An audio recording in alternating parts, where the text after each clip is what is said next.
सुप्रभात सज्जन श्रोते वाचक चिंतक साधक हो. सच्चिदानंद त्रिपद निरूपण का विवेचन चालू आहे.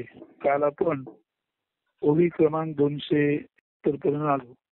त्यामध्ये म्हटलेलं आहे, वैशेषिक तत्वज्ञान शाखा असो म्हणजेच कणाद मत असो किंवा वेद असोत, मुळात वस्तू म्हणजे आत्मा ही कोणाचा विषय नाही आणि त्याचा कोणी विषय नाही.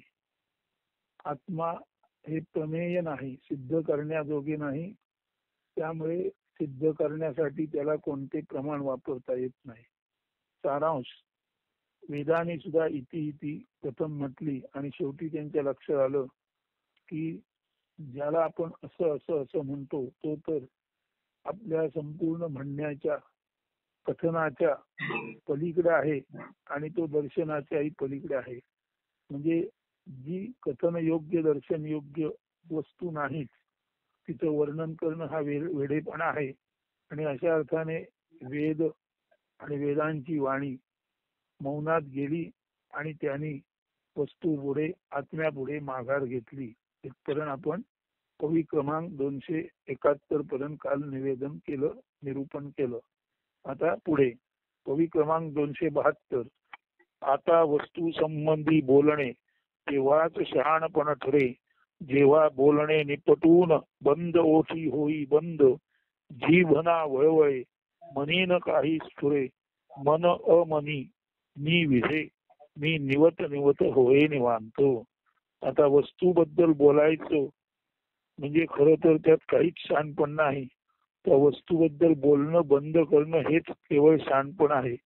म्हणून जेव्हा बोलणं निपटून बोलणं नष्ट होऊन बोलणं जेव्हा बंद ओठी बंद होईल तेव्हा बोलणे नष्ट होऊन सर्व बोल बंद ओठात बंद होतील. जीभ वळवळणार नाही, मनामध्ये काहीही स्फुरण येणार नाही आणि मन विना स्फुरण अमनी म्हणजे मनातील स्फुरण गेल्यानंतर मन अमन होईल, परिपूर्ण शांत होईल. आणि ज्या योगे मी विसे म्हणजे आय हा करता अहंकार नष्ट होईल आणि मी निवत निवत होय निवांतो आणि मीचा निवत निवत अंत होईल आणि मनाचं अमन होईल, बोलणे बंद होईल, ओठामध्ये बोल शब्द बंद होतील, जीभ वळवळणार नाही, मनामध्ये काही स्फुरण येणार नाही, मनाचं अमन होईल, मीचा निवत निवत अंत होईल. तेव्हाच वस्तू संबंधी बोलणे शहाणपण ठरेल. म्हणजे खऱ्या अर्थाने मी रहित शुद्ध चेतना शांत ध्रुव स्थिर होईल आणि मनाचं अमन होईल. तेव्हा आपण काही बोलत नाही. हेच शहाणपणाचे बोल त्या वस्तू संबंधी व आत्म्या संबंधी ठरतील. म्हणून नीट ऐका.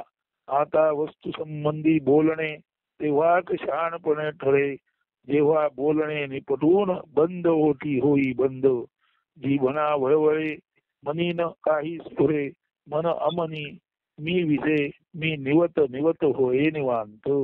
सारांश, विचाराच्या पलीकडे गोष्ट आहे. लक्षात आल्यानंतर काही विचार, काही शब्द, काही पुटपुटणे, काही स्फुरण, काही काही काही शिल्लक न राहता केवळ मी रहित निवत निवत मीचा अंत होणे निवांत होणे अशी स्थिती हीच विचारा पलीकडच्या वस्तू संबंधी काही बोलायचे म्हटले तर तो सुविचार ठरू शकतो.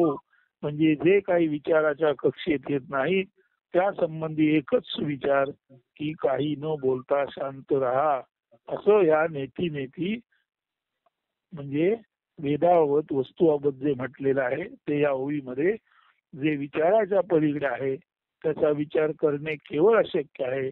म्हणून अहंकार रहित होऊन शांत बसा, हाच तो विचारा पलीकडे असलेल्या वस्तूबाबत किंवा आत्म्याबाबतचा सुविचार. आता ओवी क्रमांक 273. सर्व प्रमाणे अप्रमाण होती, प्रमेये लोपती, दृष्टांत शपथ घेती, सांगती वस्तू पुढती, त्यांची कुंठित होत से मती. सर्व प्रमाणे म्हणजे सर्व मोजमापे कुचकामी ठरतात. सर्व प्रमेये म्हणजे सर्व गूढ सिद्धांत लोपतात. दृष्टांत शपथ घेती आणि आत्म्याबाबत जे जे दाखले देण्याचा प्रयत्न केला जातो ते दाखले स्वतःच शपथ घेतात आणि म्हणतात वस्तू पुढची त्यांची कुंठित होत असे मती. म्हणजे कुठल्याही दाखल्यांचा कुठल्याही उदाहरणांचा वस्तू पुढे आत्म्यापुढे पर्याय नसतो. त्यांना हात टेकावे लागतात. कारण वस्तू किंवा आत्मा नाही प्रमेय, त्यामुळे नाही कुठल्याही प्रमाणाने ती सिद्ध करता येत. त्यामुळे प्रमेय नष्ट होतात. दाखले शपथ घेतात की आता त्यांची मती आत्म्यापुढे वस्तूपुढे कुंठित झाली आहे आणि असं सारं शांत निवांत होत. तेव्हाच वस्तू त्याच्या तिच्छ अवस्थेत विलसत असते. सर्व प्रमाणे अप्रमाण होती. प्रमेये लोपती. दृष्टांत शपथ घेती. सांगती वस्तू पडती त्यांची कुंठित होत असे मती. पुढे ओवी क्रमांक 274. सच्चित आनंद त्रिपद उपपत्ती जेत ठरे असंयुक्ती यवच्छेदक लक्षण पंगती उठून वस्तू समोरून माघारी फिरती. सच्चित आनंद या त्रिपदाने आत्म्याबाबत किंवा वस्तूबाबत उपपत्ती मांडली असली तरी उपपत्ती म्हणजे संयुक्तिक कार्यकारण संबंध. सच्चित आनंद या त्रिपदाने आत्मा किंवा वस्तूबाबत संयुक्तिक कार्यकारण संबंध मांडायचा म्हणजे उपपत्ती देण्याचा प्रयत्न केला जातो. परंतु सच्चित आनंद ही उपपत्ती सुद्धा कार्यकारण संबंध म्हणून संयुक्तिक ठरत नाही. आत्म्यापुढे सर्वच काही असंयुक्तिक म्हणजे अयोग्य ठरतं. व्यवच्छेदक लक्षण पंगती उठून वस्तू समोरून माघारी फिरती. आणि आत्म्याबाबत व्यवच्छेदक लक्षणे म्हणजे आत्मा नेमका काय आहे त्याची विशिष्ट लक्षणे सांगणारे शब्द आणि त्या शब्दांच्या ओळी पंक्ती शेवटी नाईलाजाने वस्तूपासून आणि आत्म्यापासून माघारी फिरतात. सारांश आत्म्याबाबत काही सांगणे काही दर्शन सर्व काही केवळ अशक्यच आहे. म्हणून सच्चिदानंद त्रिपद उपपत्ती देत ठरे असंयुक्ती. जिथे सच्चिदानंद त्रिपद ही उपपत्ती म्हणजे आत्म्याबाबत संयुक्तिक कार्यकारण संबंध सांगणारी सच्चिदानंद त्रिपदाची मांडणी जिथे असंयुक्ती अयोग्य ठरते त्या ठिकाणी आत्म्याची व्यवच्छेदक म्हणजे ज्याला सॅलियंट फीचर्स म्हणतात अशी सॅलियंट फीचर्स म्हणजे व्यवच्छेदक विशिष्ट लक्षणे वैशिष्ट्ये सांगणारे शब्द आणि त्या शब्दांच्या पंगती म्हणजे ओळी सुद्धा केवळ आणि केवळ आत्म्यासमोरून वस्तू समोरून शरणागत होऊन माघारी फिरतात. सच्चिदानंद त्रिपद उपपत्ती देत ठरे असंयुक्ती व्यवच्छेदक लक्षण पंगती उठून वस्तू समोरून माघारी फिरती. ओळी क्रमांक 275. स्वरूप निर्धारणी उपाय थकले साधने प्रमाणे मागे सडली प्रतीतीने ही अनुभव कल्पना सांडिली सर्व संपणे तरी स्वरूप असण्याची सर्वता. स्वरूपाबाबत निर्धारण करताना सर्व उपाय हरले सर्व साधने प्रमाणे मागे फिरली. स्वरूपाचा अनुभव घ्यावा अशी जी कल्पना आहे ती कल्पना सुद्धा सांडावी लागली म्हणजे टाकावी लागली. आणि असं सर्व संपणे तरी स्वरूप असण्याची सर्वता. असं सर्व संपलं तरी सुद्धा सर्वथा आणि सर्वत्र केवळ स्वरूप आत्मा किंवा वस्तू मात्रच आहे. पुढे ऐका. स्वामी रक्षणासाठी शूर योद्धा दे प्राणाची समरांगणी आहुती तैसेची झाले आत्मवस्तू विचारासी. शूर योद्धा जो असतो तो स्वामीचं रक्षण करण्यासाठी समरांगणात स्वतःचा जीव पडायला लावतो आणि त्याचा जीव जातो आणि स्वामी उरतो.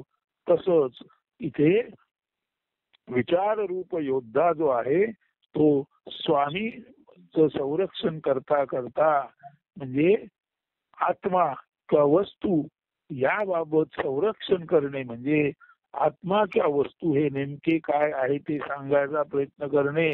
म्हणून योद्धारूप विचार सुद्धा आत्म्याबाबत वस्तूबाबत बोलता बोलता पराभूत झाला. म्हणजेच योद्धारूप विचार स्वामीसाठी समरांगणात आपला देह अर्पण करता आला आणि स्वामी मात्र, आत्मा मात्र, वस्तू मात्र नित्य शुद्धतेने उरली. सारांश एवढाच आहे की स्वामी किंवा मालकाच्या रक्षणासाठी शूर योद्धा समरांगणात जीव देतो आणि मालक राजा उरतो. तसाच आत्मा म्हणजे काय, वस्तू म्हणजे काय हे सांगण्यासाठी, पटवण्यासाठी खटपट करणारा विचार रूप योद्धा स्वतः मरून गेला. परंतु नित्य शुद्धतेने आत्मा किंवा वस्तू तसा उरला.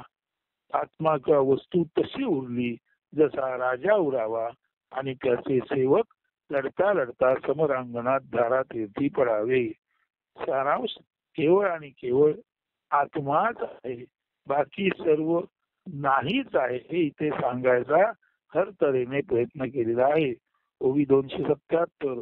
बोध नासुनी आपणासी बुद्धी रूपे हो लज्जित, अनुभव उरे एकाकी बुद्धी होतसे खजिल फजित.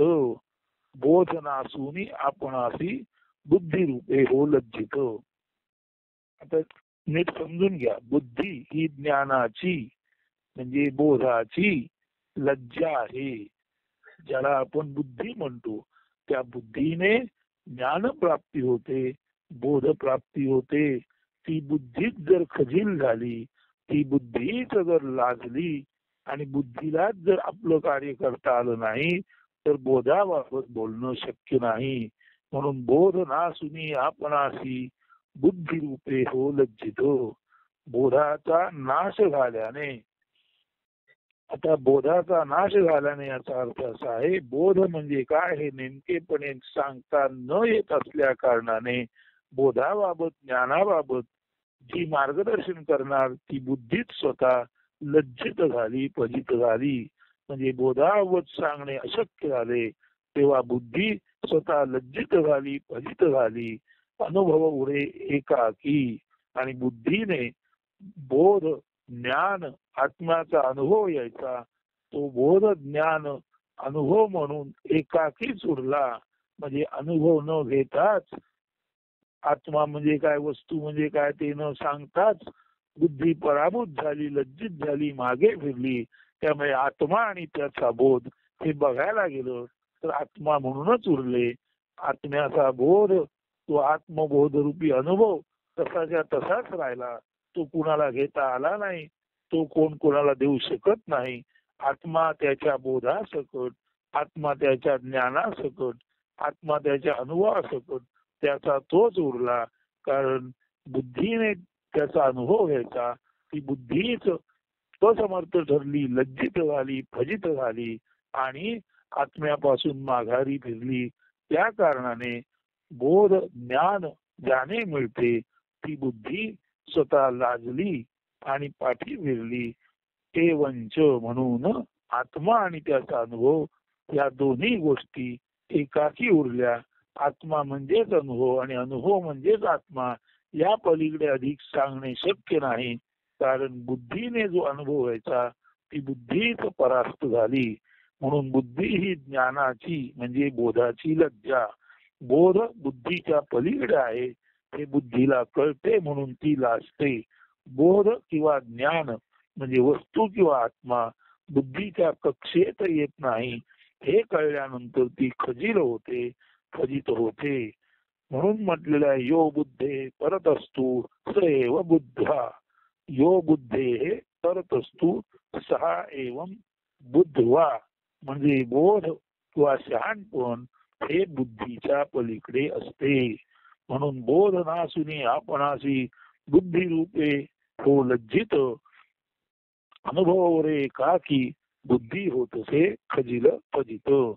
पुढे अभ्रकाचे पापुद्रे एक एक करिता वेगळे, अभ्रकची नासुनी जाये काही चोरेना. अभ्रक म्हणजे काय तर अभ्रकाचे पापुद्रे.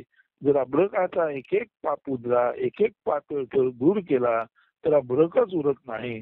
तसंच आत्मा म्हणजे काय सांगता सांगता जे जे सांगायचे ते सर्व संपले, सांगणारी बुद्धी संपली आणि आत्मा तसाच उरला. तसंच अभ्रकाचे पापुद्रे गेले, अभ्रक दिसेनासा झाला, तरी सुद्धा अभ्रक म्हणून, तरी सुद्धा एक पारदर्शक पडदा म्हणून तो तसाच उरला.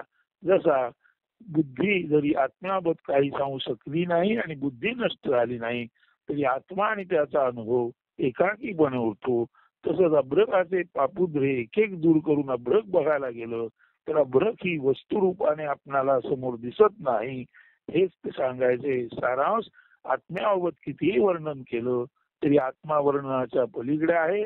आत्मा किंवा आत्मज्ञान बोध बुद्धीच्या कक्षेच्या पलीकडे आहे. जसं अभ्रकाचे पापुद्रे वेगवेगळे केले तर अभ्रकच उरत नाही. सारांश, अभ्रकाचे पापुद्रे म्हणजे अभ्रक नव्हे आणि अभ्रकाचे पापुद्रे म्हणजे अभ्रक म्हणावे. तर आता नेमकं अभ्रक काय पाहायला गेलं तर पापुद्रे जातात आणि अभ्रकच उरत नाही. तसं आत्मा म्हणजे काय सांगायला गेलं तर सांगणं बंद होतं आणि आत्मा जो आपण सांगायचा प्रयत्न करतो तो तसाच एकाकी पडतो. अभ्रकाचे पापुद्रे दूर केले तर अभ्रकच नाहीसा होतो आणि अभ्रक म्हणजे नेमकेपणी काय हे सांगणं किंवा पाहणं अशक्य ठरतं. अशी इथे एक सिमिली म्हणजे समत्वदर्शक हा दृष्टांत आहे. पुढे रंभा गर्भदैसा सोपटांच्या पांघरुणाने ऊन होई घाबरा गुबरा. रंभा गर्भदैसा सोपटांच्या पांघरुणाने उबून होई घाबरा गुबरा. म्हणून काढू जाता सोप पांघरुणा केळीचा गर्भची हो दिसे नासा. रंभा गर्भ, रंभा म्हणजे केळी आणि गर्भ म्हणजे गाभा. रंभा गर्भ म्हणजे केळीचा गाभा किंवा काल. केळीचा गाभा किंवा काल सोपटांच्या पांघरुणाने लपेटलेला असतो आणि सोपटांचं पांघरून घेऊन घेऊन केळीचा गाभा फार ऊब झाल्यामुळे घाबरा घुबरा होतो. म्हणून जर ती सोपटे काढत गेली, सोपरूपी पांघरून काढत गेले तर शेवटी पांघरुणे काढता काढता रंभा गर्भ म्हणजे केळीचा गाभाच दिसेनासा होतो. तसंच केळीचा गाभा म्हणजे काय तर सोपटांचं पांघरून घेतलेला एक काल, एक केळीचा ठोंबा. परंतु नेमका केळीचा काल म्हणजे काय पाहायला गेलं आणि सोपटाने बनलेला जो केळीचा काल आहे तो त्या सोपांच्या पांघरुणांच्या उभेने घाबरा घुबरा झाला आणि म्हणाला, बाबा रे मला माझ्या या पांघरुणातून मुक्त कर. म्हणून जर कोणी केळीच्या कालाचे जे पांघरुण रूपी जी सोपट आहेत ती काढायला गेलं आणि म्हणेल की सोपं काढल्यानंतर, सोपटी काढल्यानंतर हा जो रंभागर्भ आहे तो मोकळा होईल, त्याचा गुदमरलेला श्वास जो आहे तो मोकळा होईल, त्याचं घाबरं घुबरं पण नष्ट होईल आणि त्याला मुक्त श्वास घेता येईल, असं म्हणून जर सोपांचं पांघरून घेतलेला केळीचा काल जर कोण स्वतंत्र करायला गेला तर पांघरून काढता काढता स्वतंत्र होणारा केळीचा गाभा रंभागर्भच दिसेनासा होतो. तसंच काहीच होतं. आपण शब्दाची पांघरुण काढायला गेलो आणि आत्मा दाखवायला गेलो तर आत्माच दिसेनासा होतो. नव्हे, आत्मा दिसतच नाही, तो दाखवता येतच नाही, तो सर्व कक्षेच्या पलीकडे असतोच. म्हणूनच तो कुठल्याही साधनाने प्रमाणाने दर्शन देता घेता येणारा नाही आणि कुठल्याही शब्दाने तो वर्णन करता येण्याजोगा नाही. म्हणून रंभागर्भदैसा सोपटांच्या पांघरुणाने उबून होई घाबरा घुबरा. रंभागर्भदैसा सोपटांच्या पांघरुणाने उबून होई घाबरा घुबरा. म्हणून काढू जाता सोप पांघरुणा केळीचा गर्भची हो दिसे नासा. म्हणजे सोपांचं पांघरून घेतलेला केळीचा गाभा फार ऊब आल्यामुळे घाबरला, म्हणून त्याचं ते सोपांचं पांघरून काढला गेलं तर तो मोकळा व्हायचा ऐवजी तोच दिसेनासा होतो. सारांश, आत्मा कधीही दिसत नाही, दाखवता येत नाही, पाहता येत नाही, वर्णिता येत नाही, साधनाने सिद्ध करता येत नाही, परंतु त्याचा तो वस्तू मात्र आत्मा म्हणून असतोच असतो. तर आज आपण 279 ओव्यांपर्यंत आलो. पुढील उर्वरित भाग आहे प्रकरण 5चा, तो उद्याच्या निरूपणात पाहू. तोपर्यंत आपणाला सर्वांना आजचा दिवस उत्तम जावो असं शुभचिंतन करतो आणि आजचं निरूपण येथेच थांबवतो. धन्यवाद. अस्तु. सुप्रभात.